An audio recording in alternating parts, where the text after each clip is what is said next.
mission. Agathe, j'ai lu rapidement dans le chat beaucoup de coupures avec les familles, de sensations de rejet. C'est les deux thèmes qui reviennent énormément. Et oui, c'est pour ça que tout le long de mon passage, je me prépare à partir en Europe là, pour un mois, du 28-29 avril au 26 mai.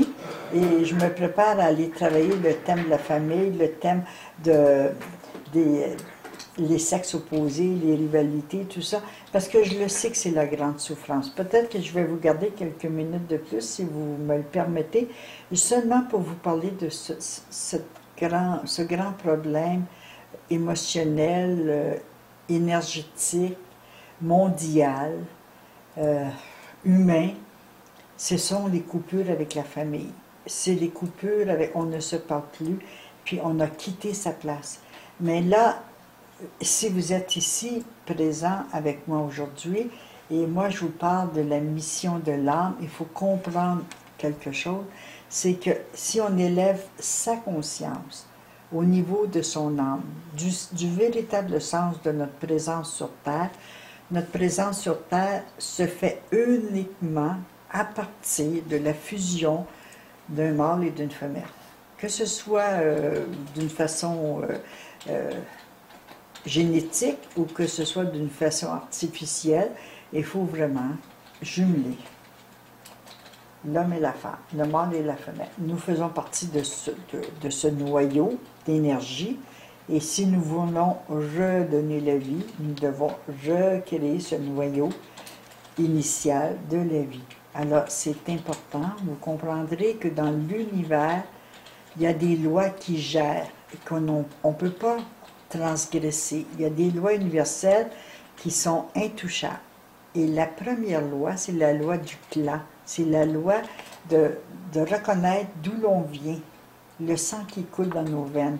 Alors, quelquefois, seulement dans notre conscience d'humain, on a de la difficulté. Et ça, je l'avoue, j'ai eu moi-même de la difficulté. Je me suis battue contre ça. J'ai voulu refuser mon père. Bon, l'histoire de se battre contre son père et sa mère, je la connais par cœur. Mais ça commençait à bien aller dans mon couple et bien aller dans ma vie dès l'instant où j'ai compris que si j'avais eu ce père-là, si j'avais eu cette mère-là, ces frères-là, ces sœurs-là, c'est que j'en avais besoin pour l'évolution de mon âme. Et que ce qui était le plus important, c'est que je reparte avec une âme qui avait accompli sa mission, ou du moins une partie de sa mission, et c'est accepter sa famille, accepter son clan. Alors moi, ce que je vous suggère, j'aurais dû le mettre dans la boîte à outils, la première chose à faire, c'est d'élever sa conscience au-delà des apparences de l'humain à humain. Mais quand vous êtes dans vos méditations, quand vous êtes avec vous-même, quand vous êtes dans votre sincérité, quand vous êtes au fond de vous, puis vous vous dites la vérité, bien, s'il vous plaît, dites merci à ce sang qui coule dans vos veines, malgré les difficultés, malgré les obstacles, malgré les rivalités, les oppositions, les jalousies. Moi, si vous me demandez quelle est la maladie héréditaire de ma famille, c'est la jalousie. Alors, quand je me suis aperçue que je venais d'une famille jalouse et que je portais en moi ce gène de la jalousie, puis je me suis dit, la jalousie, c'est tout simplement un manque de confiance. Bon, alors je vais travailler ma confiance, je vais me faire confiance, je vais accepter mes différences, je vais accepter de les déranger, je vais accepter que peut-être je les déçois, que je ne fais pas comme eux, mais je vais m'accueillir tel que je suis. Et là, c'est accessible. Et là, ma famille devient accessible.